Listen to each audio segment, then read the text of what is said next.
Assalamualaikum warahmatullahi wabarakatuh. Hai anak-anak, bertemu lagi dengan Ibu Romla di pelajaran sejarah kebudayaan Islam. Baiklah, pada kesempatan kali ini kita akan belajar tentang biografi Khalifah Harun ar-Rasyid serta usaha-usaha dan jasa-jasanya. Ayo kita simak penjelasan berikut ini. Harun ar-Rasyid dilahirkan di Rai pada bulan Februari tahun 763 Masehi atau 145 Hijriah. Ayahnya bernama Al-Mahdi dan ibunya bernama Haijuran. Waktu kecil, ia dididik oleh Yahya ibnu Khalid al-Barmaki. Ia dibesarkan dengan baik di lingkungan istana dan diasuh agar memiliki pribadi yang kuat dan berjiwa toleransi. Ayahnya telah memberikan beban dan tanggung jawab yang berat di pundaknya dengan melantiknya sebagai gubernur di Saifah pada tahun 163 Hijriah. Kemudian pada tahun 164 Hijriah diberikan wewenang untuk mengurusi seluruh wilayah Anbar dan negeri-negeri di wilayah Afrika Utara. Untuk membantu jalannya pemerintahan di wilayah-wilayah tersebut, Harun ar-Rasyid telah mengangkat wakil-wakilnya di daerah tersebut, sehingga pemerintahan berjalan dengan baik. Karena keberhasilannya, pada tahun 165 Hijriah, Al-Mahdi melantiknya kembali menjadi gubernur untuk kedua kalinya di Saifah. Kecemerlangan dan keberhasilan yang dicapainya membawa Harun ar-Rasyid menduduki jabatan sebagai putra mahkota yang akan menggantikan kedudukan ayahnya kelak.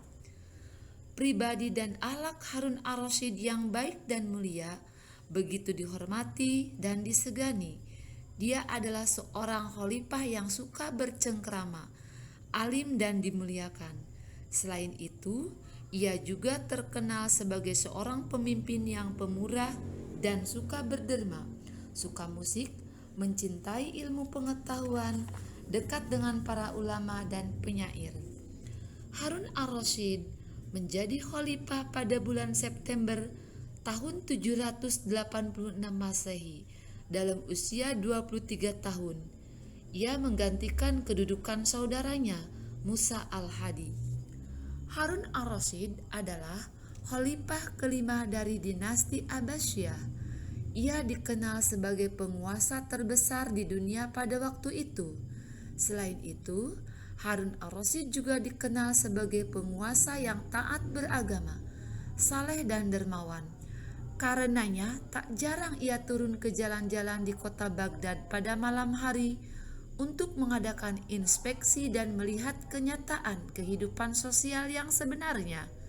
Semua itu dilakukan untuk memperbaiki sistem sosial, politik, dan ekonomi yang berujung pada perbaikan kehidupan masyarakat miskin dan lemah. Demikian sekilas sejarah hidup biografi Khalifah Harun ar-Rasyid.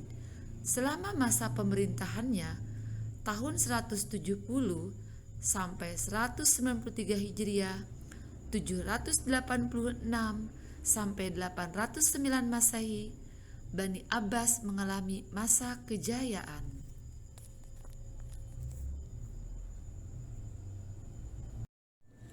Dalam catatan sejarah Islam, masa pemerintahan Harun ar-Rasyid dikenal sebagai masa keemasan dinasti Abbasiyah.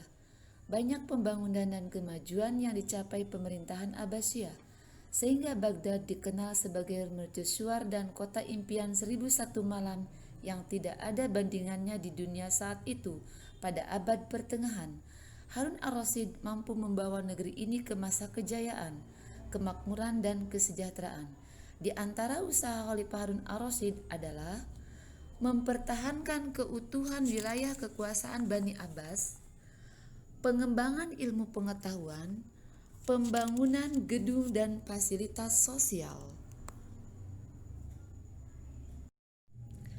Berbagai usaha yang telah dilakukan Khalifah Harun ar-Rasyid sekaligus merupakan jasa terpenting yang telah ditinggalkannya. Di antara jasa yang telah ditinggalkan kepada generasi sesudahnya adalah pengembangan peradaban Islam, pembangunan terusan Jubaidah yang sangat bermanfaat bagi umat Islam, memberikan gaji dan tunjangan yang cukup bagi para ilmuwan untuk mengembangkan ilmu pengetahuan Islam, memerintahkan kepada para ilmuwan untuk mencari manuskrip ilmu pengetahuan yang kemudian diterjemahkan ke dalam bahasa Syria dan ke dalam bahasa Arab, mengembangkan kehidupan toleransi beragama, menjaga keutuhan wilayah kekuasaan Islam, sehingga Islam memiliki wilayah yang sangat luas, menugaskan pengelola Baitul Mal agar memanfaatkan dana yang ada untuk keperluan narapidana dan keperluan sosial lainnya, mendirikan Baitul Hikmah, lembaga riset dan pengembangan ilmu pengetahuan. Demikian jasa dan peninggalan Khalifah Harun ar-Rasyid yang telah dilakukannya. Semua itu menjadi bahan informasi penting mengenai perkembangan peradaban Islam pada masa itu.